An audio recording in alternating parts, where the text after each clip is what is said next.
بسم الله الرحمن الرحيم نحمده ونصلي ونسلم على رسوله الكريم أما بعد فأعوذ بالله من الشيطان الرجيم بسم الله الرحمن الرحيم ولله على الناس حج البيت من استطاع إليه سبيلا وقال النبي صلى الله تعالى عليه وسلم من حج فلم يرفث ولم يفسق رجع كيوم ولدته او كما قال رسول الله صلى الله تعالى عليه وسلم۔ خانقاہ سراجیہ حج اینڈ عمرہ سروسز کے زیر اہتمام حج گروپ کی ٹریننگ کا یہ پروگرام ہے۔ ہمارے بہت ہی محترم ہمارے پیرزادہ ہمارے بھائی اور دوست اور ہمارے محسن حضرت خواجہ نجیب احمد صاحب دامت برکاتہم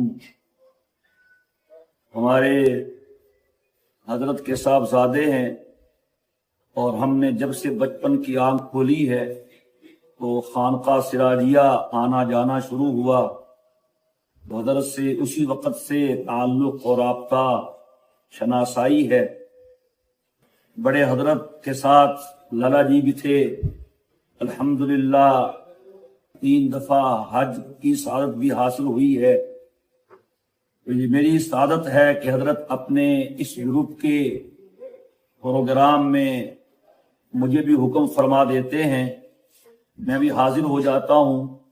ان کی دعائیں شفقتیں مل جاتی ہیں اور حج کے بارے میں کچھ مذاکرہ ہو جاتا ہے۔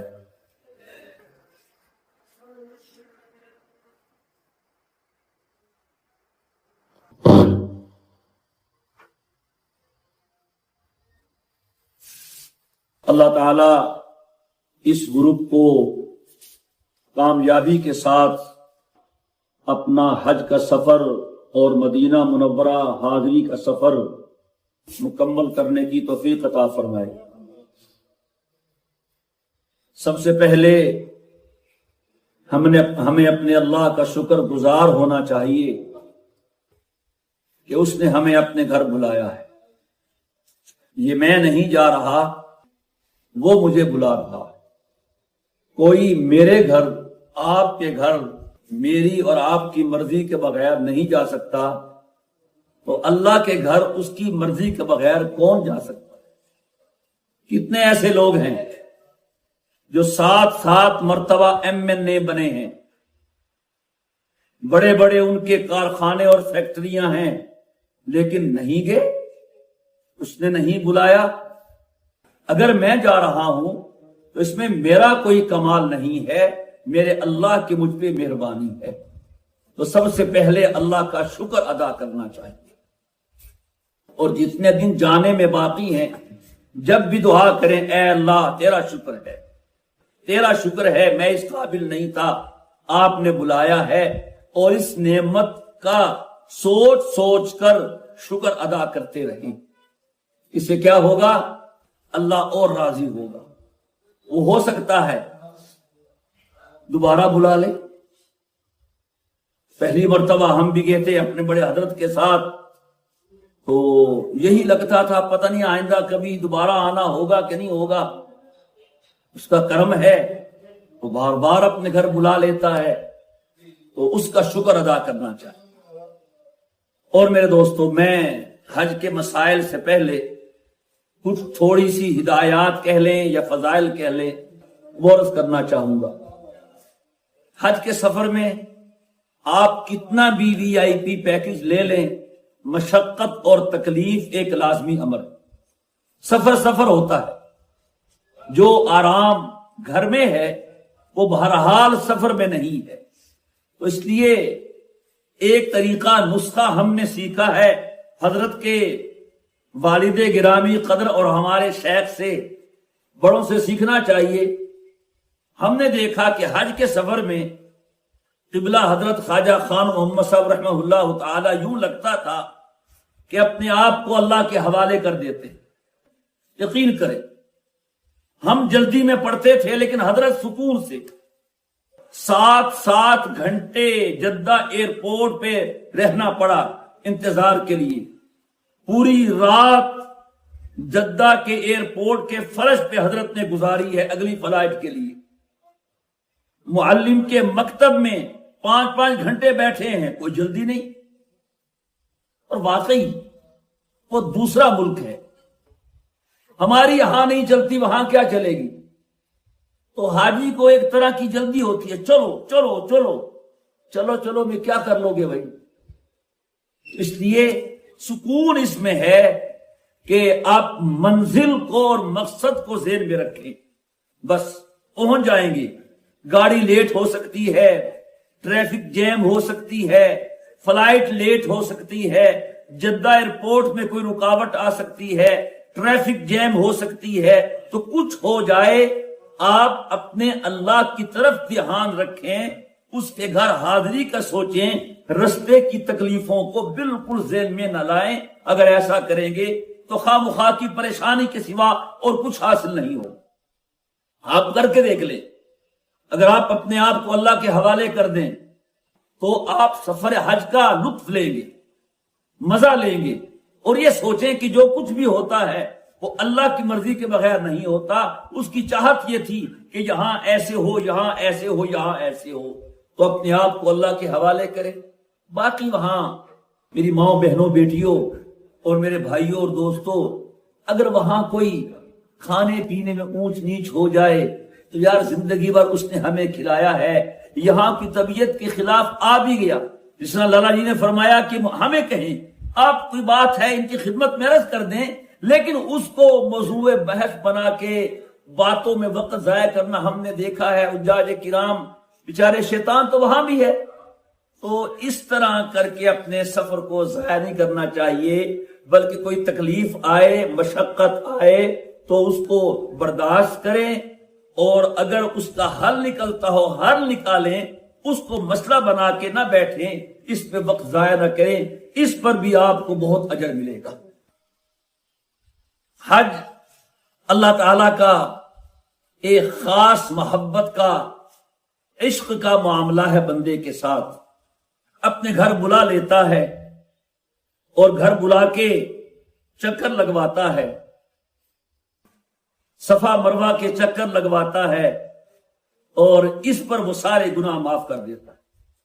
ایک حدیث میں ہے العمرۃ الی العمرۃ کفارۃ لما بینہما والحج المبرور لیس لہ جزاء الا الجنہ, کہ 2 عمرے, ایک آدمی نے اس سال عمرہ کیا, ایک پچھلے سال کیا تھا, تو 2 عمرے آپس اپنی دورانیہ جو مدت ہے اس کے گناہوں کو معاف کر دیتے, اور جو حج مبرور ہے اس کا بدلہ جنت سے کم نہیں. اور حج وہ عمل ہے اللہ جس کی بدولت کبیرہ گناہ بھی معاف کر دیتا. باقی آپ وضو کرتے ہیں, گناہ معاف ہوتے ہیں, مسجد کی طرف قدم بڑھاتے ہیں, ہر قدم پہ ایک نیکی ملتی ہے, ایک درجہ بلند ہوتا ہے, ایک گناہ معاف ہوتا ہے, لیکن سب صغیرہ. ان الحسنات یذہبن السیئات, نیکیاں گناہوں کو مٹا دیتی ہیں, لیکن یاد رکھیے گا جو نیکیوں سے گناہ معاف ہوتے ہیں وہ صغیرہ گناہ ہے, کبیرہ گناہ معاف نہیں ہوتے. اسلام میں ایک عمل ہے واحد, حج, جس سے صغیرہ گناہ بھی معاف ہو جاتے ہیں اور کبیرہ گناہ بھی معاف ہو جاتے ہیں.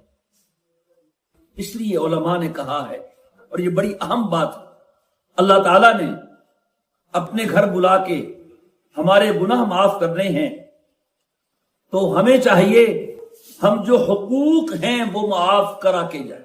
آپ نے دیکھا ہوگا ابھی یہ چیز کم ہے, پہلے بہت تھی. جس نے حج پہ جانا ہوتا ایک ایک رشتہ دار کے گھر جاتا تھا. جاتے ہیں آپ؟ یار میں حج تے مہندا پیا, میرے کوئی کمی بیشی ہوئی ہوئے, کوئی گناہ کوئی غلطی معاف کر دیو یار. ایک ایک کے پاس جا کے معاف کراتے تھے. وجہ اس کی یہ ہے کہ اللہ نے گناہ معاف کرنے ہیں, حقوق معاف نہیں کرنے. یہ بات سمجھ لیجیے. جو ہم سنتے ہیں کہ جی حج سے سارے گناہ معاف ہو جاتے ہیں, بس ٹھیک ہے, سب معاف ہو گئے, ایک ہے گناہ، ایک ہے حق. کسی کا حق مارا ہوا ہے، کسی کی زمین پہ ناجائز قبضہ کیا ہوا ہے، بہن کا حصہ وراثت کا نہیں دیا ہوا ہے، کسی کا مال لے کے واپس نہیں کیا ہوا ہے، وہ حق ہے، وہ حق سے معاف نہیں ہوگا. وہ صاحب حق سے معافی مانگنے سے معاف ہوگا یا اس کو دینے سے معاف ہوگا. اس واسطے ہم جانے سے پہلے اپنے تمام ان لوگوں سے جن سے ہمارے حقوق وابستہ ہیں ان سے اپنے حقوق معاف کرا کے جائیں.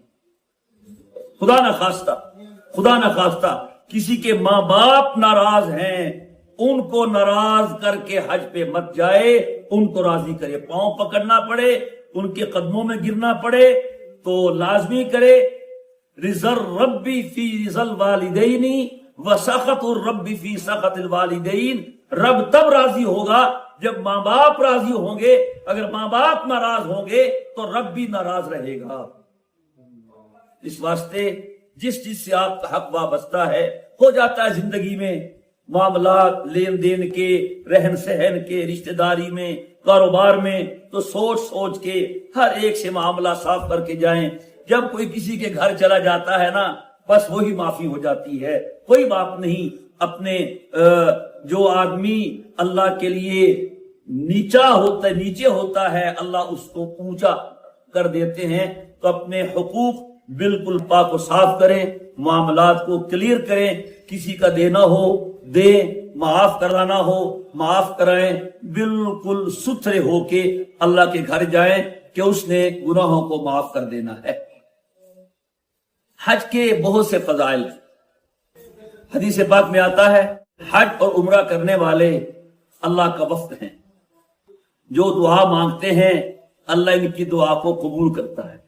اور ایک حدیث میں ہے کہ جو آدمی سواری پہ سوار ہو کے حج کے لیے جاتا ہے اس کو ایک قدم پہ 70 نیکی ملتی ہے، اور جو پیدل حج کرتا ہے اس کو ایک قدم پہ 800 نیکی ملتی ہے.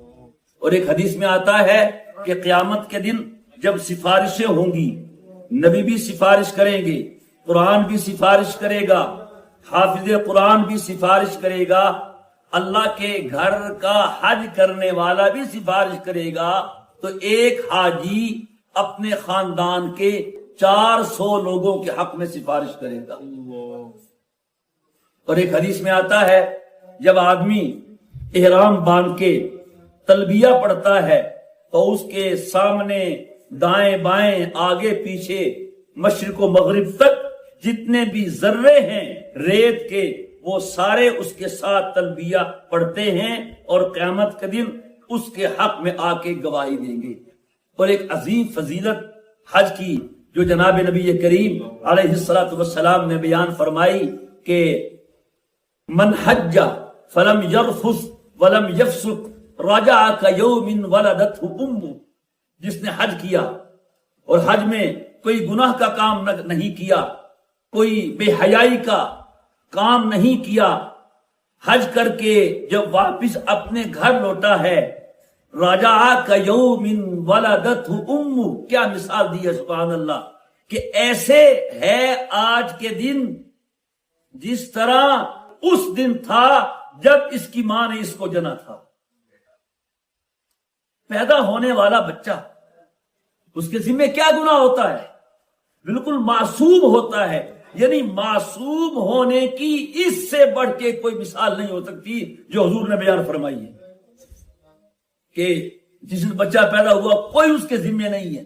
تو اس طرح یہ معصوم اور گناہوں سے پاک و صاف ہو جاتا ہے. اور فرمایا الحج المبرور لیس لہ جزاء الا الجنہ.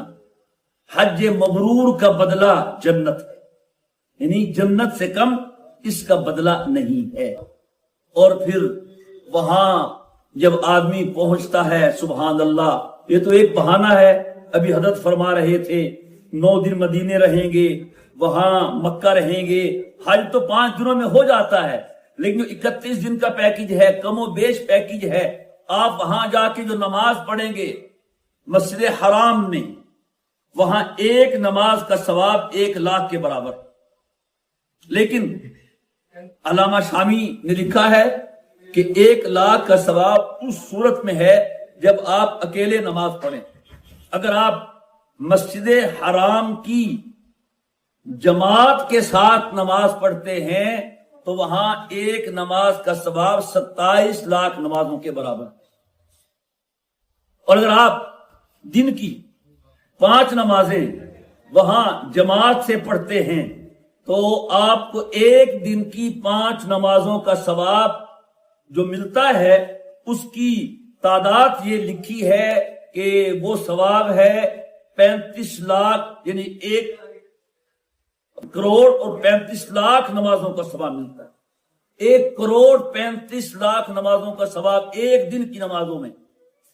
اور پھر یہ بھی لکھا ہے اگر کسی کو اللہ عمر نو دے دے اور پوری زندگی نمازیں پڑھے تو اس کو اتنا ثواب نہیں ملے گا جتنا ایک دن حرم مکہ میں با جماعت نماز پڑھنے کا ثواب ملتا ہے.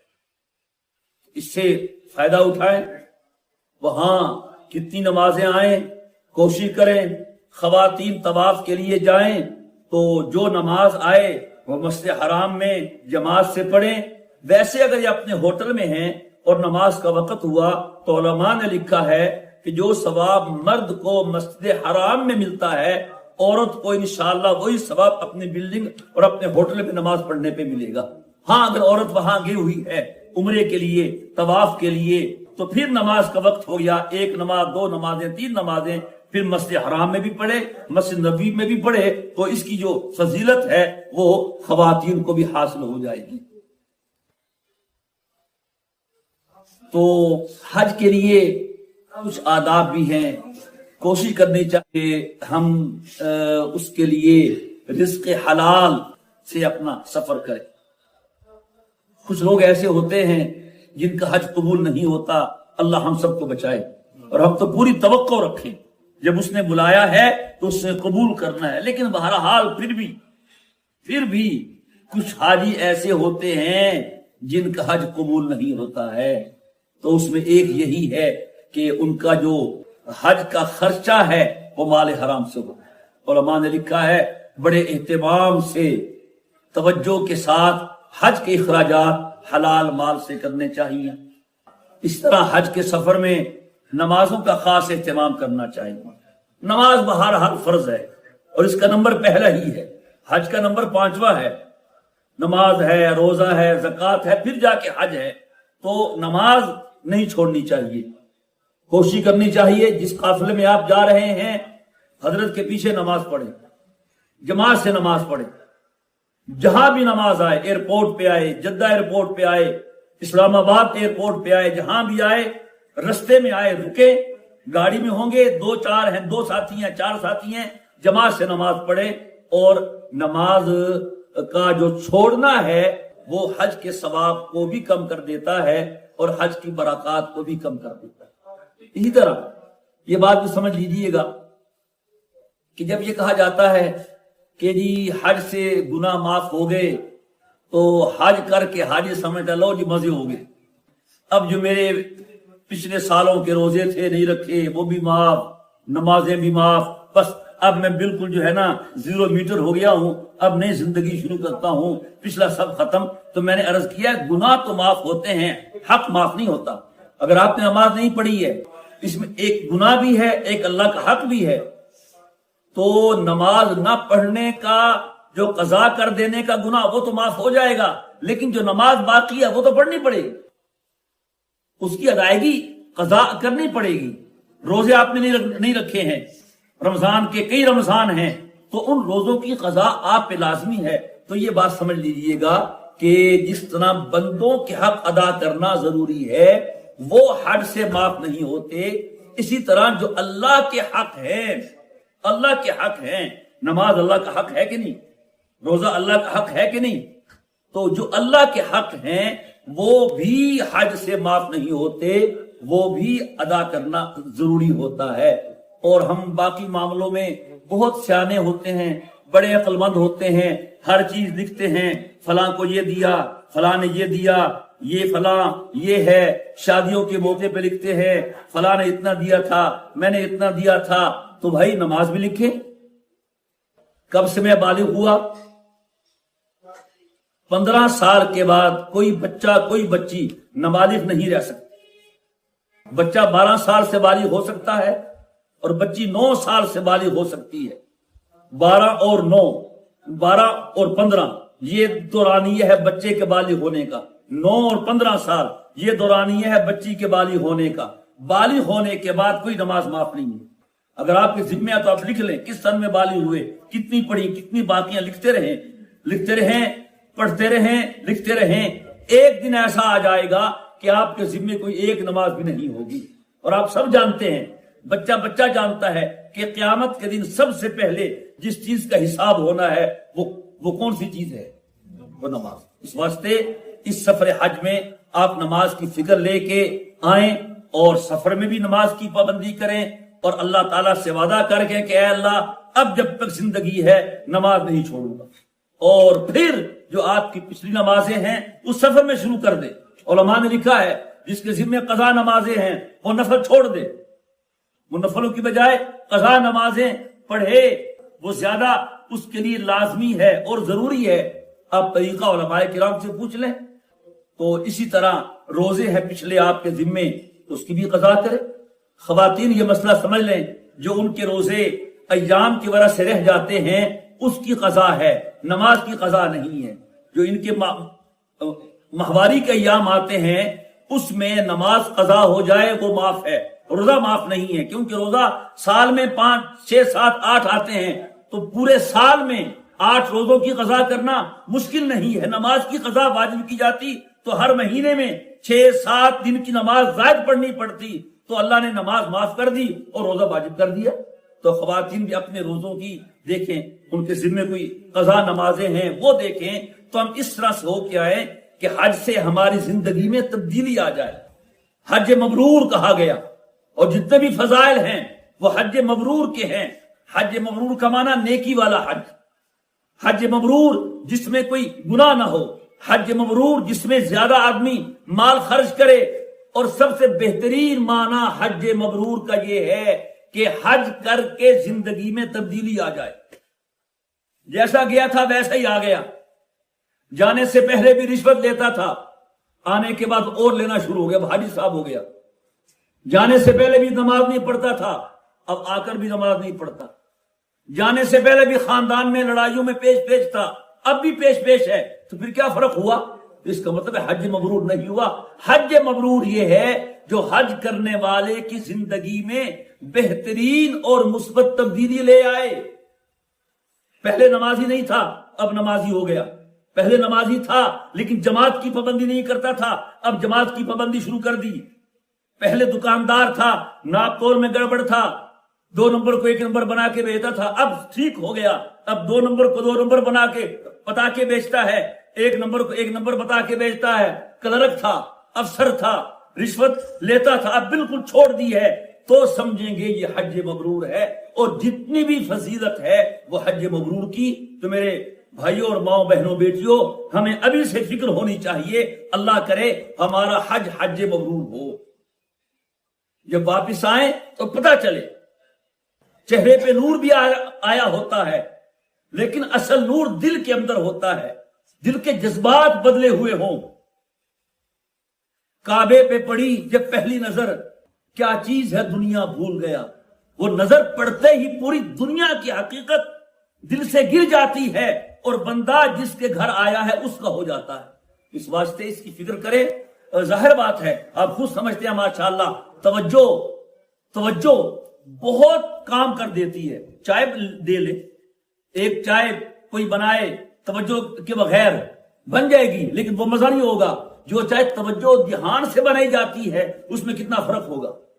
روٹی دیکھ لیں، روٹی بنائیں بغیر توجہ کے، باتیں بھی ہو رہی ہیں، موبائل بھی استعمال ہو رہا ہے، روٹی بھی پک رہی ہے، جل جائے گی. اگر روٹی بھی بغیر توجہ کے سے نہیں بنتی، چائے کا ایک کپ بھی توجہ کے بغیر سے نہیں بنتا، تو حج جو اتنا بڑا فریضہ ہے وہ توجہ کے بغیر کیسے مکمل ہوگا. تو دھیان اور توجہ کے ساتھ ایک ایک عمل کیجئے، ہر چیز پوچھئے، اس کے مطابق کیجئے اور حج کا اثر اپنے اندر منتقل کرنے کی کوشش کیجئے. ایک اور اہم بات سن لیجئے، آج کل موبائل کا فتنہ ہے. سنا کہ وہاں پابندی لگا دی ہے تو بڑا اچھا ہوا. مگر نہ تو سارا ہی ستیہ ناس ہو گیا. جس چیز کو دل میں جگہ دینی تھی لوگ موبائل کی میموری میں جگہ دے رہے تھے. بیت اللہ کا طواف ہو رہا ہے، سیلفیاں بن رہی ہیں. حجر اسود پہ پہنچا ہوا ہے، سیلفیاں. اور تو اور روضہ رسول پہ پہنچا ہوا ہے، وہاں سیلفیاں بن رہی ہیں. کتنی بڑی بے ادبی ہے. اور سارا دھیان، ساری توجہ، ساری یکسوئی ختم ہو جاتی ہے. تو اگر تو پابندی ہے، سبحان اللہ. اگر کوئی چھوٹ بھی ہو تو آپ خود اپنے آپ پہ پابندی لگائیں. جب ہم نے حرم مکہ میں جانا ہے، حرم مدینہ میں، مسجد نبوی میں داخل ہونا ہے، تو ہم نے اپنا موبائل آف کر دینا ہے. اس کو صرف رابطے کے لیے رکھنا ہے اور اپنے دل کی توجہ کو خراب کرنے کے لیے نہیں رکھنا. حجاج کرام، حج میں ریا اور تکبر کو دور دور تک بھی قریب نہ آنے دیجیے. نبی کریم علیہ الصلوۃ والسلام کی حج کی دعائیں اس کتاب میں لکھی ہیں. ایک بڑی پیاری دعا حضور نے سکھائی. اللہم حجتن لا ریاء فیہا ولا سمعہ. اللہم حجتن لا ریاء فیہا ولا سمعہ. اے اللہ، ایسا حج چاہتا ہوں جس میں کوئی دکھلاوا نہ ہو، کوئی سمع نہ ہو، یعنی یہ بھی نہ خواہش ہو لوگ مجھے حاجی کہیں. تو بعض ہمارے بھائی بیگوں پہ نام لکھتے ہیں حاجی عبد الکریم. ابھی گیا تو ہے نہیں بھائی. حاجی ضیاء اللہ ولد عبداللہ میاں علی. حاجی صاحب ران دیو یار، خود ہی اپنے منہ میاں میٹھو خود ہی لکھتے ہیں حاجی. تو بھائی چھوڑ دیجئے. اگر ہم نے اس لیے حج کیا ہے کہ لوگ حاجی کہیں تو پھر بھول جائیں، اس کا کوئی فائدہ ہوگا؟ اللہ تعالیٰ کو یہ پسند نہیں ہے. وہ کتنے ایسے لوگ ہیں، اللہ بچائے، سخی ہوگا، شہید ہوگا، مولوی اور قاری ہوگا، جو القابات کے لالچ کی وجہ سے جہنم میں پہنچ جائیں گے. اس واسطے بالکل دل میں نہ ہو کہ یہ خاندان میں اب لوگ حاجن کہیں گے، حاجن صاحبہ ماشاءاللہ حج کر لیا. اس واسطے یہ بالکل دل میں نہ ہو یہ چیز جو ہے. اور یہ نہ سمجھیے گا ہم بیت اللہ میں جائیں گے تو شیطان میاں والی میں چھوڑ کے جائیں گے. وہ میاں والی کا اپنا شیطان ہے، بیت اللہ کا اپنا شیطان ہے. طواف کے اندر بھی وہ آ جاتا ہے، وہ حرم پاک میں بھی ہوتا ہے. وہاں خود جیبیں کٹ جاتی ہیں، میرے خود جیب کٹی تھی، تو کیا وہاں شیطان ہی آ جاتا؟ اس واسطے اپنے آپ کو بچانا ہے. نازک سفر ہے، عشق و محبت کا معاملہ ہے، اور عشق و محبت میں قدم قدم پہ رکاوٹیں ہوتی ہیں، قدم قدم پہ آزمائشیں ہوتی ہیں. اپنی آنکھوں کو بھی بچانا ہے، اپنے دل کو بھی بچانا ہے، اپنے قدموں کو بھی بچانا ہے، اپنی زبان کو بھی بچانا ہے. قرآن کریم نے خاص طور پہ کہا فَمَنْ فَرَضَ فِيهِنَّ الْحَجَّ فَلَا رَفَثَ وَلَا فُسُوقَ وَلَا جِدَالَ فِي الْحَجِّ. جو حج فرض کر کے نکلے جھگڑا نہ کرے، لڑائی نہ کرے. خاص طور پہ کہا کیوں؟ حاجی لڑتا ہے، حاجی لڑتا ہے. خاص طور پہ جب حج سے فارغ ہو جائے نا اور واپسی میں دیر ہو، اور کوئی کام ہوتا نہیں، حج تو ہو گیا، اب بیٹھا تبصرے کر رہا ہے. اس گروپ کا یہ پیکج، اس گروپ کا یہ پیکج، اس کا یہ مینیو، اس کا یہ مینیو، اس کا یہ ہوٹل، اس کا یہ ہوٹل، اس کا یہ کھانا، اس کا یہ کھانا، بس وہ سارا کچھ برباد کر رہا ہو. اس واسطے یہ خاص طور پہ قرآن کریم نے کہا ہے فلا رفث ولا فسوق ولا جدال فی الحج. گناہ نہیں کرنا، جھگڑا نہیں کرنا. کیوں؟ کیا جھگڑا اس واسطے کہا کہ پوری دنیا سے لوگ آئے ہوتے ہیں، مختلف رنگوں والے، مختلف قوموں والے، مختلف لباس والے، مختلف زبان والے. تو آپس میں طبیعت نہیں ملتی. کمرے میں آگے ایک کہتا ہے بتی بند کرو، دوجا کہتا ہے بتی کھولو، بتی بالو جانے، نہیں میں سونا ہے، نہیں میں پڑھنا ہے. تو ایک کمرے میں 4 حاجی ہیں، 6 حاجی ہیں، خلاف طبیعت بات تو پیش آئے گی. تو لڑنا نہیں ہے. قرآن کریم نے کہا سونے کا وقت ہو گیا، بتی بند کر دو، پڑھنے والا باہر جا کے باہر پڑھ لے، برآمدے میں چلا جائے. تو اس کا خاص طور پہ خیال رکھیے. خواتین بھی، مرد بھی. لڑائیاں ہم نے وہاں ہوتے دیکھی ہے الحمدللہ، استغفراللہ. مینا کے خیموں میں، ہوٹلوں میں، مکے میں، مدینے میں میاں بیوی گئے ہوتے ہیں، وہ خیر سے لڑے ہوتے ہیں. خدا کے بندو لڑائی یہاں چھوڑ کے چلے جاؤ. تو اس واسطے یہ خاص طور پہ اس کی مشق کریں، لڑنا نہیں ہے. یہ بھی کہتے ہیں جن لوگوں کو چلنے کی عادت نہ ہو وہ ذرا چلنا شروع کر دیں، واک کریں، کیونکہ وہاں چلنا ہی چلنا ہے، اور کوئی کام نہیں. نماز پڑھنے کے لیے بھی آپ کو وہ چلنا پڑے گا. یہاں تو وضو کیا نکل گئے، وہاں چلنا پڑے گا، بجائے اس کے کہ وہاں آپ چلنا شروع کریں اور آپ کی ٹانگیں سخت ہو جائیں، درد ہوتا ہے۔ تو یہیں اگر آپ مشق کر لیں، روزانہ 2 گھنٹے واک کریں، سبحان اللہ، صحت بھی اچھی ہوگی، ایکسرسائز بھی ہوگی، اور آپ ایک ٹریننگ کر کے وہاں جائیں گے۔ جب وہاں طواف کریں گے پھر نہیں چلیں گے، اور خاص طور پہ طواف کے بعد جب سعی کرتے ہیں تو پھر وہ سعی کرنے والے جانتے ہیں طواف میں کچھ ہو نہ ہو سعی میں لازمی ہوتا ہے۔ پر ایک بیچارے خان صاحب تھے نا، بیٹھے ہو تو بھائی ہمارے بھائی محسوس نہ کریں، مکہ مکرمہ گئے، طواف کیا، سعی کی، بہت تھک گئے، ظاہر بات تھک جاتا ہے آدمی۔ پھر مدینہ منورہ گئے، وہاں کچھ نہیں تھا، نہ طواف نہ سعی۔ وہ کہتا یا رسول آپ کا روزہ کتنا اچھا ہے، ادھر نہ صفا ہے نہ مروہ ہے۔ تو وہاں صفا بھی ہے، مروہ بھی ہے، تو چلنا ہے تو چل چل کے اپنی مشق کریں، اور مقصد یہ ہو، یہ جو آدمی کا مقصد ہوتا ہے وہ یہ ہو کہ اے اللہ آپ نے اپنے گھر بلایا ہے، اس کی برکتیں عطا فرما دے اور میرے حج کو قبول فرما لے۔ اور واقعی اپنے اوپر، جیسے ایک آدمی نہانے سے پہلے کیا حال ہوتا ہے، نہانے کے بعد کیا حال ہوتا ہے، کپڑا دھلنے سے پہلے کیسا ہوتا ہے، دھل کے کیسے ہو جاتا ہے، تو میں دھل کے آیا ہوں۔ کچھ وہاں جب آپ جائیں گے تو تکلیف تو پیش آئی، خاص طور پہ جو حج کے 5 دن ہیں، کتنا بھی کوئی وی آئی پی پیکج لے لے وہ رگڑا تو لگتا ہے۔ مکے میں ٹھہرے ہوئے ہیں، بلڈنگ میں، عزیزیہ میں، آرام سے، چلو مینا، احرام پہنو، چلو مینا جا کے ٹک گئے، اب چلو عرفات، چلو عرفات گئے، اب چلو جی رات مزدلفہ، چلو جی اب نہ یا اللہ ہم عرفات ٹھہر جائیں، مینا خیمے میں نہیں، مزدلفہ میں رات رہو۔ یہاں پہاڑوں میں، جنگلوں میں کوئی بستر نہیں، کچھ نہیں، کھلے آسمان کے نیچے۔ اب یہاں صبح ہوتے اٹھو، وقوف کرو، چلو شیطان کو کنکری مارو، چلو اب حلق کرواؤ، قربانی کرواؤ، چلو پھر بیت اللہ طواف، یہ طواف اللہ میاں پہلے کرا لو یہاں، نہیں، پھر طواف کر لیا، پھر واپس آؤ مینا، پھر کنکریاں مارو۔ یہ اتنا چکر کیوں اللہ دیتا ہے؟ اس نے صاف کرنا ہے، واش کرنا ہے۔ کبھی دیکھا ہے واشنگ مشین کپڑے کو کیسے گھماتی ہے؟ کیوں؟ اس نے میل اتارنا ہے۔ تو معلوم ہوا میل اترنے کے لیے چکر ہوتے ہیں، الٹے بھی سیدھے بھی۔ یہ 5 دن کے چکر جو ہیں یہ اللہ میل اتار کے پاک و صاف کر رہا ہے۔ اس واسطے ان چکروں سے مت گھبرائے، رشت ہوتا ہے، جہاں اللہ لے جائے بس ٹھیک ہے جی، چلو جی ٹھیک ہے جی، جانا تو ہے ہی، خوشی سے جائیں تو بھی جانا ہے، مجبوری سے جائیں تو بھی جانا ہے۔ مجبوری میں جانے میں وہ مزہ نہیں جو خصوص جانے میں مزہ ہے۔ حج کا طریقہ پڑھیں، سمجھیں، اپنے اندر شوق پیدا کریں۔ کوئی تکلیف آئے حج کے دوران اس تکلیف کو تکلیف نہ سمجھیں بلکہ اپنے لیے اعزاز سمجھیں۔ پتہ نہیں پھر دوبارہ اس دیار حرم میں آنا ہو یا آنا نہ ہو۔ یہ حج کے طریقے سے پہلے چند ابتدائی باتیں، ہدایات اور فضائل سے متعلقہ باتیں عرض کی تھیں۔